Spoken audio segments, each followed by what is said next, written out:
Hello guys, welcome back into a new video. In this video, I am going to show you how to find out if the given two strings are anagrams or not, using an example of a Python code.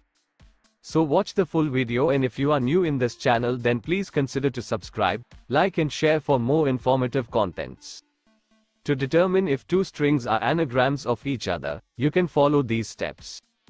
Check if the two strings are of equal length. If they are not, they cannot be anagrams. Convert the two strings to lowercase or uppercase. To ensure case insensitivity, sort both strings alphabetically. Anagrams have the same characters in the same frequency, so sorting them alphabetically will make it easier to compare them. Compare the sorted strings. If they are the same, the original strings are anagrams of each other.